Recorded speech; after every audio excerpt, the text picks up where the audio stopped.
Peter. Peter was one of the inner three, right? When Jesus went up on the mountain, there were Peter, James, and John, and they saw the transfiguration. They were kind of his inner circle. And Peter, he's the one who just kind of was always in the front, sticking his foot in his mouth. And of course, at the Last Supper, Jesus washes everybody's feet, including Judas. And then he says that one of you guys is going to betray me. And, Peter, being Peter, he's like, dude, even if I die, I will never betray you. And Jesus just shakes his head. Peter, come on, dude. Do you always have to put your foot in your mouth? But he does, right? That's like his thing. And Jesus, I want you to imagine this. Jesus, there is no way that I will ever deny you. You probably say that yourself, right? No, I ain't denying Jesus. There's no way. There's nothing they could do to make me deny Jesus. I'm all Jesus. I'm Jesus team, man. I'm loyal to the bone. How much more would you be inclined to make that statement if you were Peter, if you saw the miracles, if your life had completely transformed, if you watched your mentor, John the Baptist, say, no, this guy is the real deal. I'm just here to set the stage, This is the guy. You've seen all of that. And Peter looks at Jesus and says, there's no way. They can kill me, but I will never deny you. And then a couple of things happen. One, Jesus goes, before the rooster starts crowing, you're going to deny me 3 times. Oh, come on. Seriously, Jesus? You think I, like maybe these other assholes, but not me. I'm Peter, man. Remember you told me I'm the rock and shit?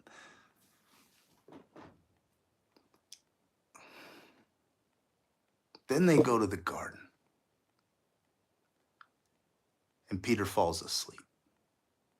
Jesus is in such stress. It says that he's sweating blood.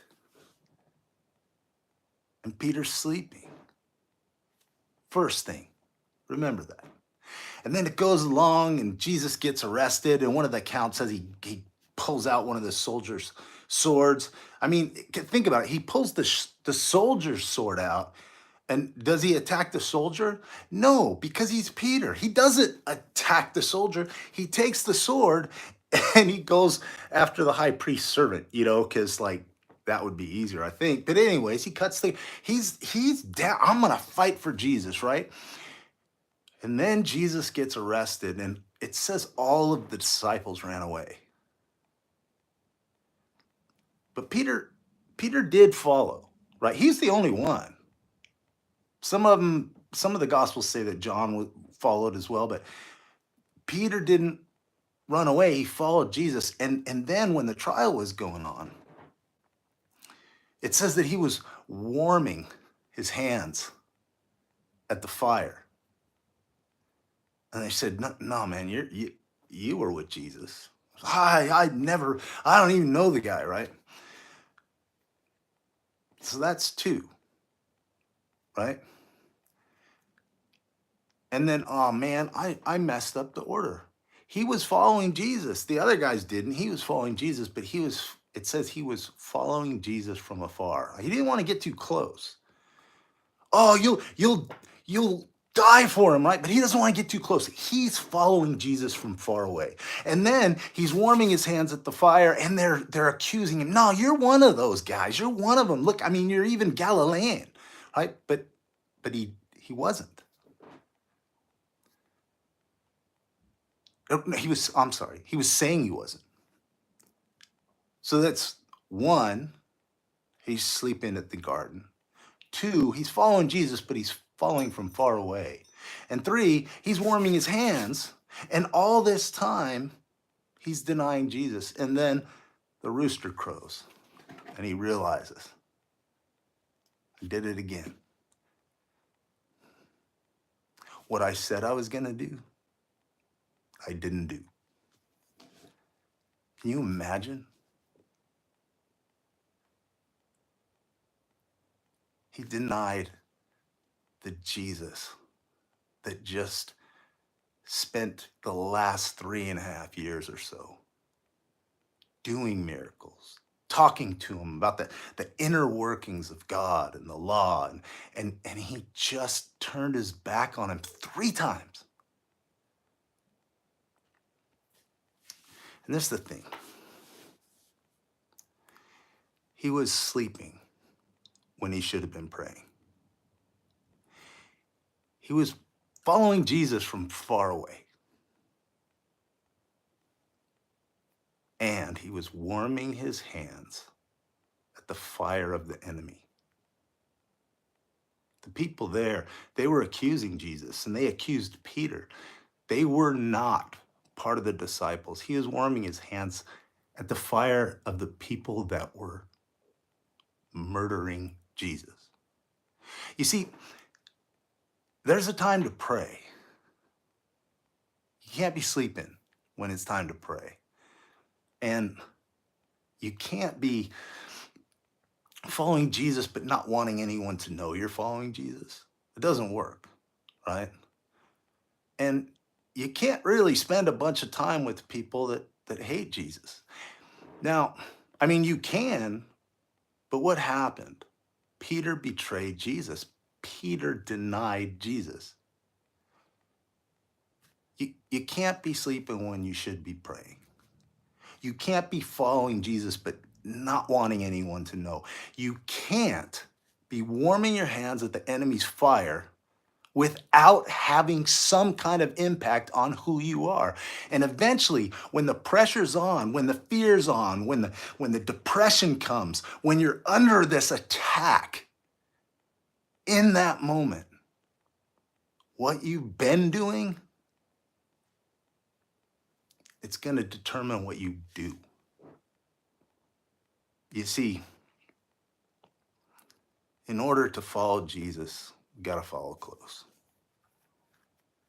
And we have to realize that what we do every day, every single day, what we do every day is going to either strengthen us or it's going to weaken us. And the crazy thing is, you might not believe in Jesus, you might not believe in God. That's fine, but the lesson's still true, right? What you dwell on or ignore is going to affect you. You can't be sleeping. Guys, you got to wake up. What you follow, if you follow from a distance, you're not going to achieve it, right?